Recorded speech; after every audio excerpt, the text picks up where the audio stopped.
Salam Bapak Ibu Saudara-saudara kekasih dalam nama Tuhan kita, Tuhan Yesus Kristus. Dan selamat bertemu kembali di YouTube saya, Pendeta Rudolf H. Pasaribu Channel. Dengan dan lewat channel ini, saya komit untuk senantiasa menyebarkan pengajaran firman Tuhan. Karena saya percaya berlandaskan Yesaya pasal 55 ayat 11 bahwa firman Tuhan yang saya dan Bapak Ibu Saudara-saudara sebar lewat apapun termasuk lewat video ini tidak akan kembali dengan sia-sia, tetapi akan bekerja sendiri lewat kuasa dan berkat urapan Roh Kudus. Mari Bapak Ibu Saudara semuanya, saya ajak membantu saya menyebarkan pengajaran firman Tuhan khotbah di ibadah minggu pertama sesudah Trinitatis 6 Juni 2021 terambil dari Injil Markus pasal 3 ayat 20 sampai dengan ayat 35. Dan epistel atau bacaan dari kitab Kejadian pasal 3 ayat 1 sampai dengan ayat 7. Diikat oleh topik atau tema jangan menghujat Roh Kudus. Dalam bahasa Batak dituliskan unang mangaleai todi porbadia. Saya baca untuk kita, simak pembacaan firman Tuhan berikut ini. Judul perikop Markus pasal 3 ayat 20 sampai dengan 35 terbagi dua. Ayat 20 sampai 30 Yesus dan Belzebul, dan ayat 31 sampai 35 Yesus dan sanak saudaranya. Khotbah kita dari ayat 20 sampai dengan ayat 35. Kemudian Yesus masuk ke sebuah rumah. Maka datanglah orang banyak berkerumun pula, sehingga makan pun mereka tidak dapat. Waktu kaum keluarganya mendengar hal itu, mereka datang hendak mengambil dia, sebab kata mereka, ia tidak waras lagi. Dan ahli-ahli Taurat yang datang dari Yerusalem berkata, ia kerasukan Belzebul, dan dengan penghulu setan ia mengusir setan. Yesus memanggil mereka lalu berkata kepada mereka dalam perumpamaan, bagaimana iblis dapat mengusir iblis? Kalau suatu kerajaan terpecah-pecah, kerajaan itu tidak dapat bertahan. Dan jika suatu rumah tangga terpecah, rumah tangga itu tidak dapat bertahan. Demikianlah juga kalau iblis berontak melawan dirinya sendiri, dan kalau ia terbagi-bagi, ia tidak dapat bertahan, melainkan sudahlah tiba kesudahannya. Tetapi tidak seorang pun dapat memasuki rumah seorang yang kuat untuk merampas harta bendanya apabila tidak diikatnya dahulu orang kuat itu. Sesudah itu barulah dapat ia merampok rumah itu. Aku berkata kepadamu, sesungguhnya semua dosa dan hujat anak-anak manusia akan diampuni. Ya, semua hujat yang mereka ucapkan. Tetapi apabila seorang menghujat Roh Kudus, ia tidak mendapat ampun selama-lamanya, melainkan bersalah karena berbuat dosa kekal. Ia berkata demikian karena mereka katakan bahwa ia kerasukan roh jahat. Lalu datanglah ibu dan saudara-saudara Yesus. Sementara mereka berdiri di luar, mereka menyuruh orang memanggil dia. Ada orang banyak duduk mengelilingi dia. Mereka berkata kepadanya, lihat, ibu dan saudara-saudaramu ada di luar dan berusaha menemui engkau. Jawab Yesus kepada mereka, siapa ibuku dan siapa saudara-saudaraku? Ia melihat kepada orang-orang yang duduk di sekelilingnya itu dan berkata, ini ibuku dan saudara-saudaraku. Barang siapa melakukan kehendak Allah, dialah saudaraku laki-laki, dialah saudaraku perempuan, dialah ibuku. Saudara, khotbah kita di minggu pertama sesudah Trinitatis 6 Juni 2021 dihubungkan dengan topik atau tema minggu, jangan menghujat Roh Kudus, unang mengaliai todi porbadia. Saudara, dalam nats khotbah ini Yesus menerima cemoohan dan tuduhan kasar yang sangat menyedihkan dari berbagai-bagai kelompok. Kelompok masyarakat menuduh Yesus tidak waras lagi, ayat 21. Kemudian kelompok ahli-ahli Taurat menyebut bahwa ia atau Yesus itu kerasukan Beelzebul dan dengan penghulu setan ia mengusir setan. Ayat 22. Apa yang terjadi sehingga masyarakat menuduh Yesus tidak waras dan ahli Taurat menyebut Yesus kerasukan Beelzebul? Pada ayat-ayat sebelumnya, Yesus berbuat tanda-tanda mujizat dan kesembuhan serta mengusir roh-roh jahat. Pada ayat 1 sampai dengan ayat 5, ketika Yesus memasuki rumah ibadat, di situ ada seorang yang tangannya mati sebelah. Yesus langsung berkata kepadanya, "Mari, berdirilah di tengah." Lalu ia berkata kepada orang itu, "Ulurkanlah tanganmu." Dan ia mengulurkan tangannya, maka sembuhlah tangannya itu. Kemudian pada ayat 7 dan seterusnya, Yesus dan murid-muridnya menyingkir ke danau. Dan orang banyak juga mengikutinya. Di sana juga Yesus menyembuhkan banyak orang. Sehingga semua penderita penyakit itu berdesak-desakan kepadanya, hendak menjamahnya. Pada ayat 11 disebutkan lagi, bila mana roh-roh jahat melihat dia, mereka jatuh tersungkur di hadapannya dan berteriak, "Engkaulah anak Allah." Saudara, inilah yang mengawali perikop khotbah kita pada ayat 20 sampai dengan ayat 35 ini. Pada ayat 20 sampai 30, di saat Yesus memasuki sebuah rumah, ada beberapa kejadian. Orang banyak datang berkerumun ke rumah itu, sehingga dikatakan di sana makan pun mereka tidak dapat. Artinya, tidak ada waktu, tidak ada kesempatan, ayat 20. Tersiar berita miring yang mengatakan bahwa Yesus tidak waras lagi dan sudah kerasukan setan atau Beelzebul, ayat 21, ayat 22. Saudara, berita jelek ini sampai kepada ibu dan saudara-saudara Yesus. Tentu sekali berita miring seperti ini, Bapak Ibu, pasti akan mengagetkan ibu Yesus dan saudara-saudara yang lain toh. Itu sebabnya mereka datang dari Nazaret ke tempat Yesus yang sekarang berada di pinggiran danau ini. Tujuan mereka untuk membela Yesus, untuk melindungi Yesus, atau menurut ayat 21 untuk mengambil Yesus dari situasi yang begitu mengancam dan membawanya pulang ke Nazaret. Saudara, bagaimana Yesus menghadapi semua serangan dan tuduhan miring masyarakat dan para ahli-ahli Taurat yang mengatakan bahwa Yesus itu tidak waras dan penuh kuasa setan bernama Beelzebul, penghulu setan itu. Bagaimana sikap Yesus? Pada ayat 23 sampai 26, dengan tenang Yesus menjawab orang banyak dan ahli-ahli Taurat itu. Yesus menggambarkan tuduhan-tuduhan mereka yang miring itu dengan 3 gambaran. Pertama, Yesus mengatakan, bagaimana iblis dapat mengusir iblis? Pengertiannya sederhana. Kalau saya dipenuhi iblis, bagaimana saya mengusir iblis?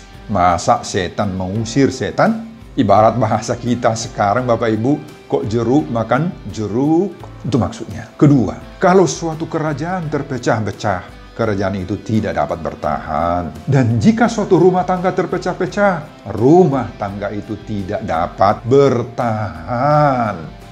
Ketiga, Yesus mengatakan, tidak seorang pun dapat memasuki rumah seorang yang kuat untuk merampas harta bendanya apabila tidak diikatnya terlebih dahulu orang kuat itu. Sesudah itu barulah dapat ia merampok seisi rumah itu, kata Yesus. Saudara, apa maksud Yesus di situ? Yesus mau mengatakan, gak mungkinlah aku tidak waras seperti pandangan kalian. Dan apalagi tidak mungkinlah aku menggunakan jasanya iblis Beelzebul. Kalau di dalam diriku ada iblis, ada setan, ada Beelzebul. Nah, setelah Yesus membantah tuduhan-tuduhan jahat yang miring kepada dia, Yesus kemudian menegaskan pada ayat 28, 29. Aku berkata kepadamu, sesungguhnya semua dosa dan hujat anak-anak manusia akan diampuni. Ya, semua hujat yang mereka ucapkan. Tetapi apabila seorang menghujat Roh Kudus, ia tidak mendapat ampun selama-lamanya, melainkan bersalah karena berbuat dosa kekal. Dan setelah semuanya itu, maka pada ayat 31 sampai 35, Ibu Yesus dan saudara-saudaranya sudah tiba, menunggu di luar hendak menjemput Yesus.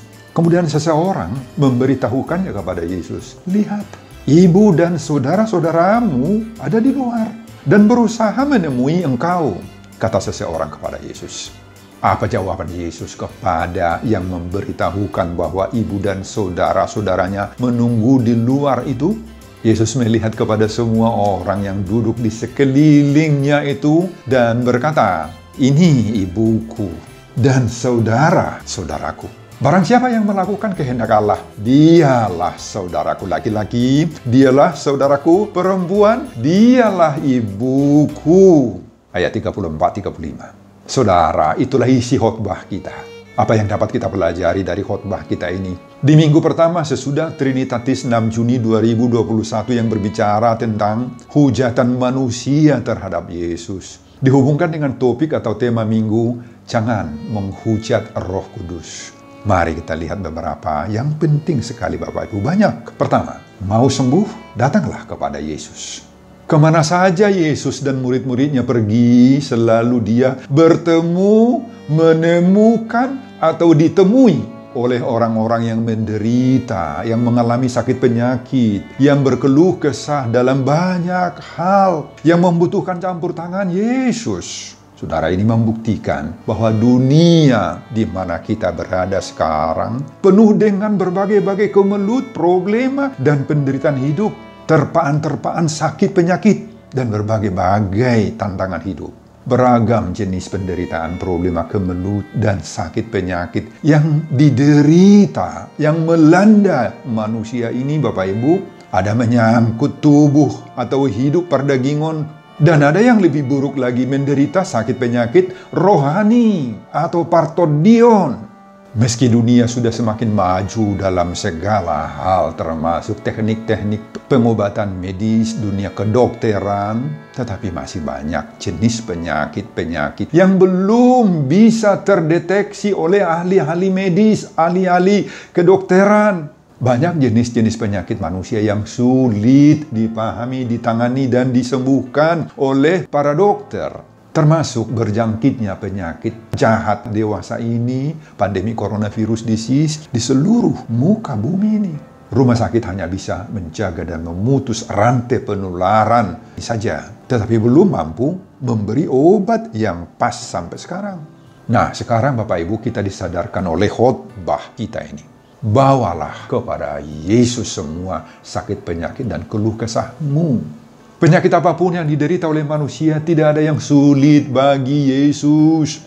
Hanya mengandalkan kesediaan datang, menemui Yesus dan percaya akan kuasa Yesus saja. Mereka sudah sembuh. Penyakit apapun yang menerpanya selama ini, termasuk penderitaan-penderitaan rohani. Tadi semua itu disembuhkan oleh Yesus. Saudara, tidak ada yang kembali dari Yesus tanpa kesembuhan, yang tanpa ditolong oleh Yesus. Yang menjadi persoalan sekarang adalah, apakah kita mau percaya sungguh-sungguh kepada Yesus? Itu persoalan. Sekali lagi, apakah saudara sungguh-sungguh mau percaya kepada Yesus? Banyak orang yang hanya di saat ketika dia menderita, ketika dia menghadapi sakit penyakit, dia sungguh-sungguh berdoa. Tetapi sesudah itu, hidupnya enggak percaya kepada Yesus. Dia sudah suka bersungut-sungut, suka bergosip ria. Ibadahnya asal-asalan saja, tidak berasal dari kesungguhan hati yang terdalam. Ini persoalannya Bapak Ibu. Persoalan lain, ketika sakit penyakitnya tidak lagi sembuh, kemana dia pergi? Banyak orang yang mencari orang pintar Bapak Ibu. Kemana saja pun dia diajak untuk berdukun, untuk minta kesembuhan, cepat sekali dia pergi. Jika ada suara-suara iblis yang membisikkan ke ruang telinganya untuk dibawa ke kampung, karena katanya ada nenek-nenek atau kakek-kakek yang selalu kesurupan yang hasadaran dari opung persadiaan itu, katanya mampu mengobati dia cepat ke sana. Akibatnya semakin rusak. Rohaninya sudah diikat, sudah dirantai oleh iblis, oleh setan. Akibatnya orang ini nantinya bisa jadi bengong-bengong, begok Bapak Ibu. Gabe hurang roha, bahkan mago rohana, ritik, bisa. Banyak ya orang yang seperti itu. Nah, sekali lagi, kalau ada persoalan dan tantangan hidup kita, terutama sakit penyakit, maka segala penderitaan kita itu bisa dipulihkan oleh Yesus. Bawalah kepada Yesus. Tidak ada yang datang kepada Yesus itu dengan hati yang sungguh-sungguh tadi, yang ditolak oleh Yesus.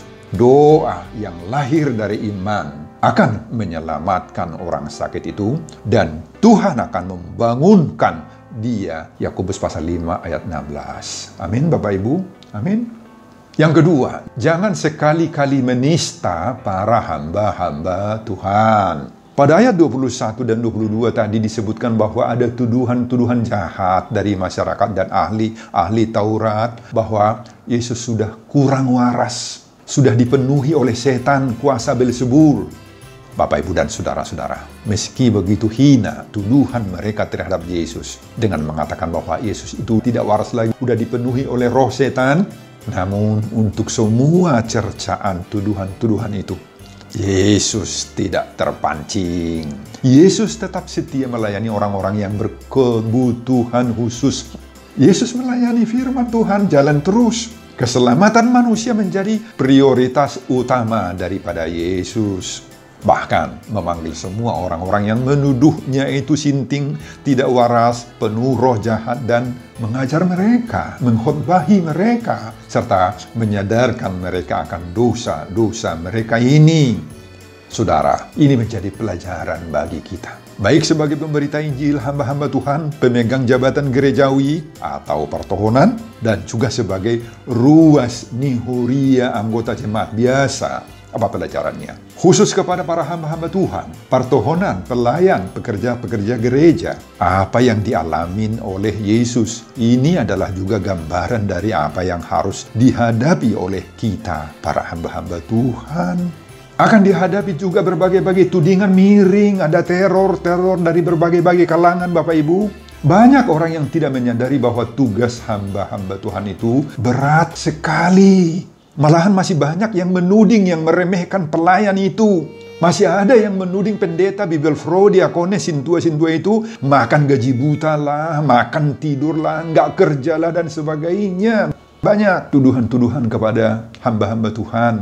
Mari, jangan terpengaruh. Aka-amang, aka-inang pendeta, bibelfro, diakones, sintua kami, para hamba-hamba Tuhan kami, teman-teman para pelayan yang masih aktif, tunaikan tugasmu semaksimal mungkin. Kita bukan orang gila, orang sinting, orang begok yang kurang waras seperti tuduhan-tuduhan kepada Yesus ini. Kita adalah hamba-hamba Tuhan. Namun, tetap jaga kesetiaanmu, kekudusanmu, jaga pelayananmu Bapak Ibu, jaga kesehatanmu, jaga kebenaran firman Tuhan yang menjadi muatan utama pelayanan kita. Selalulah mawas diri, jangan ikuti, dan jangan balas dendam terhadap orang-orang yang berlaku jahat kepada kita.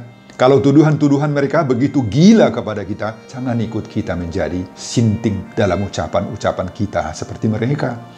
Dan kepada warga jemaat yang kami kasihi, hindarkanlah perbuatan-perbuatan, tindakan-tindakan, ucapan-ucapan yang sangat-sangat menista, mengejek, mempermalukan, merendahkan, menuduh-nuduh yang gak benar kepada atau terhadap hamba-hamba Tuhan, pemberita-pemberita Injil, pertohonan, pekerja gereja. Hindarkan Bapak Ibu. Hati para pertohonan sebenarnya sangat miris mendengar tudingan-tudingan buruk yang dialamatkan kepada para pekerja gereja, para hamba-hamba Tuhan itu, meskipun tidak diungkapkannya. Makanya, amang, inang, mulubu hidope, semampu kita jemaat, bantulah para hamba-hamba Tuhan itu dengan berbagai-bagai cara.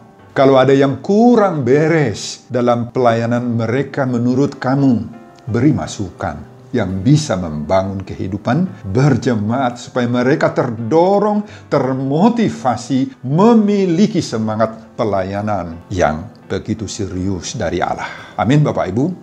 Ketiga, awas dan hati-hati ancaman roh jahat saat ini. Saudara, di setiap masa dan zaman roh jahat selalu bermunculan untuk merusak kehidupan manusia.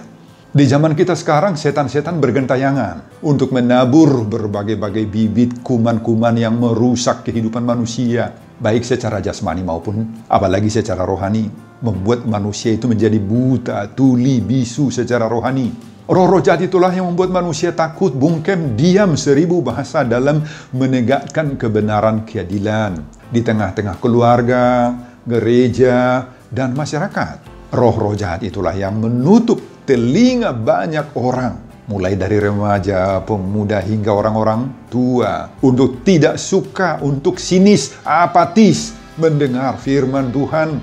Dia tuli terhadap khotbah-khotbah, tidak punya sens perhatian terhadap ibadah, doa, dan pemberitaan firman Tuhan. Tidak bisa mengerem kata-kata kotornya, sukanya bertengkar, marbada, gaor, ritik dalam rumah tangga, dan sebagainya. Iblislah, roh jahatlah yang bergentayangan setiap saat di dalam hidup kita. Roh-roh jahat inilah yang membuat banyak orang menjadi bungkem, takut, menjadi pengecut dan munafik, bahkan mau bermuka dua di kantornya. Asal jabatannya bertahan, pangkatnya naik, dan seterusnya. Saudara, mari kita meminta kuasa Tuhan Yesus agar kita dimampukan bertahan kokoh dalam iman, meskipun harus menghadapi serangan-serangan dari kuasa jahat, setan-setan, dan iblis. Semoga kita tidak ada yang dirasuk setan sehingga membuat kita lumpuh dalam menghadapi tantangan hidup. Yang keempat, jangan menghujat Roh Kudus. Saudara, apa yang dimaksud dengan menghujat Roh Kudus? Kata menghujat di sini ditulis dari akar kata Yunani blasphemeo, dari kata blasphemos. Secara harafiah artinya merusak prestasi, merusak pekerjaan, kuasa, dan kepribadian. Jadi blasphemeo berarti menghujat, memfitnah, mencaci maki, melecehkan, menurunkan derajat kehormatan dari Roh Kudus. Dalam konteks khotbah ini, menghujat Roh Kudus itu berarti menolak, menyangkali secara sengaja dan terus-menerus terhadap pekerjaan kuasa Roh Kudus di dalam diri Yesus. Pekerjaan Roh Kudus itu sebenarnya yang terjadi, tetapi diputarbalikkan menjadi pekerjaan setan katanya, menjadi iblis Beelzebul. Yesus yang penuh damai tetapi diputarbalikkan disebut menjadi orang yang tidak waras. Makanya Yesus mengatakan dosa mereka ini sangat-sangat fatal karena sudah menghujat Roh Kudus dan tidak terampuni lagi selama-lamanya. Itu kekal, ayat 29. Saudara, inilah yang harus kita jaga sepanjang hidup kita. Jangan pernah menghujat Roh Kudus. Jangan putar balikkan kebenaran Allah di dalam hidupmu, di dalam gereja, dan di dalam rumah tanggamu. Orang yang sudah menghujat Roh Kudus tidak mungkin lagi diperbaharui. Tidak mungkin lagi bertobat. Tidak mungkin lagi menyadari akan kekurangan-kekurangannya. Dia sudah merasa diri benar. Inilah tanda-tanda dari orang yang sudah menghujat Roh Kudus itu. Suara hatinya, atau dalam bahasa Yunani, sunaidesisnya, dalam bahasa Batak, panggorani rohana, sudah mati. Sudah nggak mendengar lagi teguran Allah.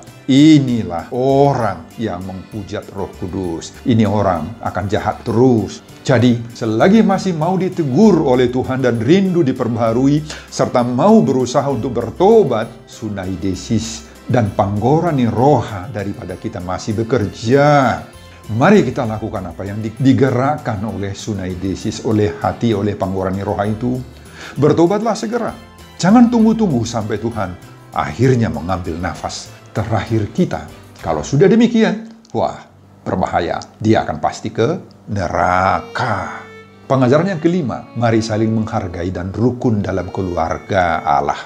Saudara, kabar yang menuduh Yesus tidak waras, kerasukan roh Beelzebul itu sampai ke telinga keluarga, ibu dan saudara-saudara Yesus tadi. Tentu saja itu membuat mereka panik, jengkel, marah. Siapa sih yang tidak marah, jengkel, dan kecewa apabila anaknya dibilang gila, tidak waras, begok, Mereka sangat menghargai Yesus sebagai anak bagi Maria dan saudara bagi anak-anak yang lain dari Maria. Itu sebabnya mereka saat ini cepat sekali datang dari Nazaret untuk menemui, untuk menjemput Yesus. Tetapi ternyata Yesus masih sedang mengajar. Tidak mungkin diganggu. Tetapi mereka mengirim pesan kepada Yesus bahwa mereka sedang menunggu. Namun meski Yesus suka bertemu ibu dan saudara-saudaranya, bagi Yesus sendiri jauh lebih penting pelayanannya. Lagi pula Yesus tidak merasa butuh pembelaan dari siapa-siapapun. Meskipun dia dituding tidak waras dan kerasukan setan. Yesus sangat-sangat menghargai kedatangan ibu dan saudara-saudaranya. Bagaimana cara Yesus menghargai mereka? Pertama, Yesus tidak mau ibu dan saudara-saudaranya itu harus repot-repot dan gelisah resah karena mendengar Yesus dituduh tidak waras dan kerasukan setan. Kedua, Yesus mau ibu dan saudara-saudaranya tenang, damai, sejahtera. Karena dia mampu menyelesaikan persoalannya sendiri. Saudara, ini pelajaran bagi kita. Mari kita saling menghargai dalam persekutuan keluarga kita masing-masing. Hargai perhatian keluargamu. Jangan lebih berharga bagimu pekerjaan dan jabatan daripada keluarga. Meskipun semuanya memang itu sangat penting. Tetapi keluarga lebih penting. Amin, Bapak Ibu. Siapa keluarga kita? Keluarga kita tidak hanya sekedar orang yang berabang adik. Atau orang yang semarga, sedarah, serumpun, sesuku, seagama, segereja. Tetapi Yesus mengatakan di sini, siapa keluarga? Barang siapa melakukan kehendak Allah. Dialah saudaraku laki-laki, dialah saudaraku perempuan, dialah ibuku. Jadi, janganlah kita memandang rendah kepada orang-orang lain karena mereka tidak satu agama, sekeyakinan dengan kita, karena mereka berbeda gereja, dogma, pengajaran teologis dengan kita. Walaupun gereja kita bermacam-macam, masing-masing punya aturan sendiri-sendiri. Namun semua kita satu keluarga. Semua kita bersaudara di dalam Kristus Yesus. Asal kita hidup dalam kehendak Allah, kehendak Yesus. Amin, Bapak Ibu. Makanya jangan menghujat Roh Kudus, unang mangaleai tot di porbadia, sebagaimana topik minggu ini, agar kita bisa rukun sebagai keluarga Allah.